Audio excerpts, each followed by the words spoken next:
आज आपल्या भागात जे पाहुणे येत आहेत त्या दोघांची रेशीम गाठ मस्त जुळून आलेली आहे, कारण त्यांचे ऋणानुबंध फार जुने आणि घट्ट आहेत.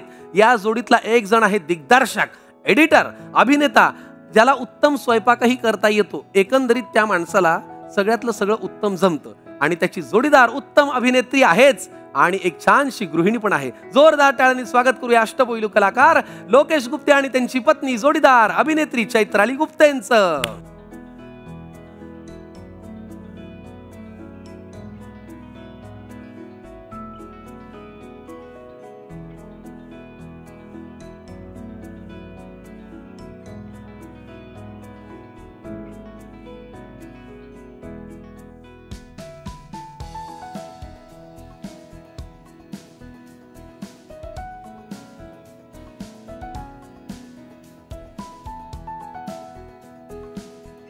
हे बघा, साधारण लग्नानंतरचं हे जे वय असतं ना, म्हणजे ह्या टप्प्यावर जेव्हा संसार येतो तेव्हा ते वयात आलेली मुलं असतात ना, त्यांना मोकळे वागता येत नाही आणि शहाणपणाही करता येत नाही. तसं तो संसार होतो असं मला वाटतं, हो की नाही? पण एवढ्या वर्षाने लोकेश गुप्ते तुम्हाला हे असं करावं लागतं? हो, सुचतं असं काय काय मध्ये मध्ये. सुचतं, फक्त करायला काही लागत. पण त्यांनी केलं आता आणि छान केलं. तो दिग्दर्शक आहे, रायटर आहे, त्याला सुचलं मागे, त्यांनी ते केलं. हा, फार छान दिसतंय.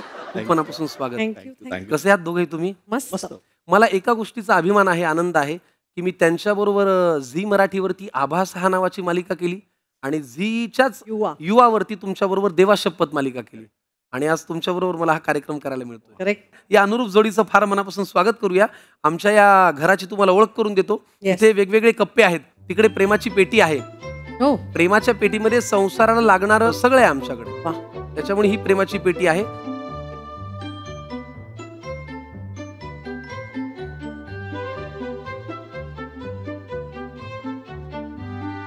चविष्ट चकाट्या पिटायची ही जागा आहे. पदार्थही चविष्ट करायला लागतात आणि चकाट्याही पिटायला लागतात.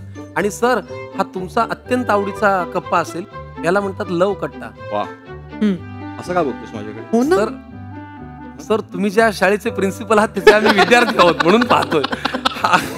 तर तुमच्याही मनात हेच असेल की सुरुवात इकडूनच व्हावी, हो की? सोसायटी टी लव कट्ट्याकडे जाऊया. चैत्राली गुप्ते आणि लोकेश गुप्ते यांना घेऊन प्लीज या. वेलकम. मनाशी थोडं बोलायचं हाय, चमचमीत थोडं झणझण. कडक गप्पांपूर्वी सोसायटी टी कडक डस्त चहा घेऊया. हा चहा प्यायल्यानंतर गप्पा जरा अजून कडक होतात. आता थांबणार नाही नाही नाही, कुरकुरीत कधी खुसखुशीत आता बनवायचं काय, प्रेमाने जोडीने पदार्थ बनवत राहू. आहे की नाही छान? कमाल. पहिल्यांदा आपल्यालाही हे वाटतंय, यांनाही वाटतंय, तुम्हालाही वाटतंय, हे कळलं कधी आणि ते व्यक्त कोणी केलं? व्यक्त त्यांनी केलं, पण ते मगाशी आल्या आल्या झुकले तेव्हाच कळलं मला. तो प्रेमात हे मला आधी कळलं होतं की तो पहिला प्रेमात पडला. आणि मग मी एक कामासाठी त्याच्या स्टुडिओमध्ये गेले. सो तेव्हा मला असं झालं की हा, तेव्हा मला कळलं ही प्रेमात आहे म्हणून.